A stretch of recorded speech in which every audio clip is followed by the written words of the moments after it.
మీరు చూసారండి ఎంత బాగుందో. వెంటనే ఇలా మారిపోద్దండి మా ఊర్లో ఇలాగా.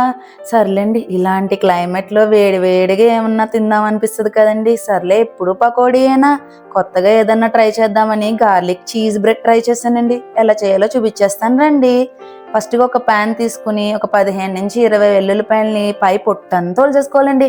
అలా ఒలిసేసుకున్న వెల్లుల్లిపాయలని అలా హాట్ ప్యాన్లో వేసేసి కొద్దిగా నూనె వేసేసి బాగా దోరగా వేయించేసుకోవాలండి. బాగా బ్రౌన్ కలర్ వచ్చేయాలండి. అప్పుడే దాని ఫ్లేవర్ అంతా దిగిపోద్ది అనమాట.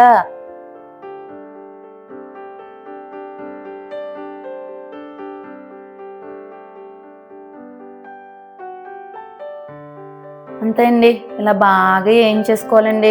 దీన్ని ఇప్పుడు ఒక చిన్న మిక్సీ గిన్నెలోకి ఆ నూనెతో సహా అందులో వేసేసుకోవాలండి. 2 చీజ్ ముక్కలు వేసుకొని బాగా చీజీగా రావాలి కదా మంది. అలాగే 2 స్పూన్లు బటర్ అండి. ఆ తర్వాత కొన్ని చిల్లీ ఫ్లేక్స్, కొద్దిగా ఆరిగానే వేసేసుకుని మిక్సీ పెట్టేసుకోవడమేనండి. అలా మిక్సీ పెట్టేసుకుంటే ఈ పేస్ట్ వద్దండి. ఇప్పుడు మన దగ్గర ఉన్న బ్రెడ్ తీసుకుని, మామూలు బ్రెడ్ అయినా బాగానే ఉంటుందండి, నా దగ్గర పావుబాజీ బ్రెడ్ ఉంది వాడేసానండి. దాన్ని అలా మధ్యలో కట్ చేసేసుకోవాలండి. నేను వాడుతున్న బ్రెడ్ 0 మైదా అండి, 0 షుగరు.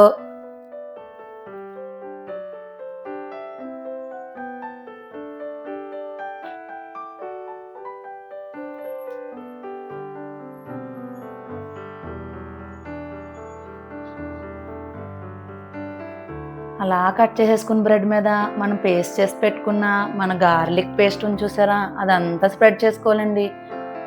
ఊరికే ఎల్లుల్లిపాయలు పప్పులో వేస్తే మా వాళ్ళు అవి కూడా ఏరేస్తారండి. తినటానికి అస్సలు ఇష్టపడరు. కానీ ఇలా చేస్తే మాత్రం మా అమ్మాయి కూడా సూపర్గా తినేసింది.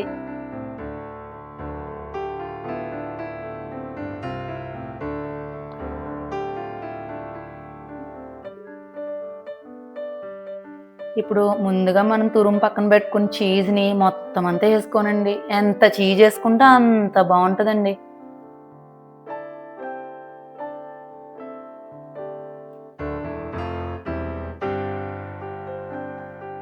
ఆ చీజ్ మీద కొద్దిగా చిల్లీ ఫ్లేక్స్ జల్లుకోండి. బాగా కారం కావాలనుకుంటే కొద్దిగా ఎక్కువే జల్లుకోవచ్చు. కొద్దిగా పెప్పర్ కూడా వేసుకోవచ్చు కారం ఇష్టపడేవాళ్ళు. ఇంకా ఆరిగానే వేసేసుకుని ఒక హాట్ తవ్వ మీద కొంచెం బటర్ వేసుకుని మొత్తం అటు ఇటు స్ప్రెడ్ చేసేసుకోవాలండి. అలా చేసుకున్న దాని మీద మన గార్లిక్ బ్రెడ్ని తీసుకెళ్ళి అందు మీద పెట్టి మూతెట్టి ఉడికిచ్చేసుకోవడమే.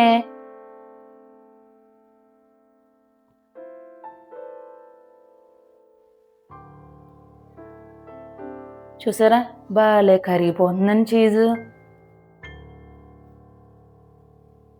అంతే అండి, అయిపోయింది మన garlic cheese bread.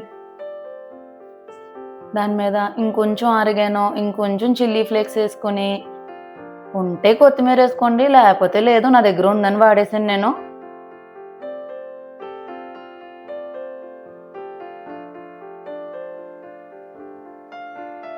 Pizza cutter ఉంటే పిజ్జా కట్టర్, లేదంటే మన చాకు ఏదైనా పర్లేదండి, అలా కట్ చేసేసుకోవడమేనండి.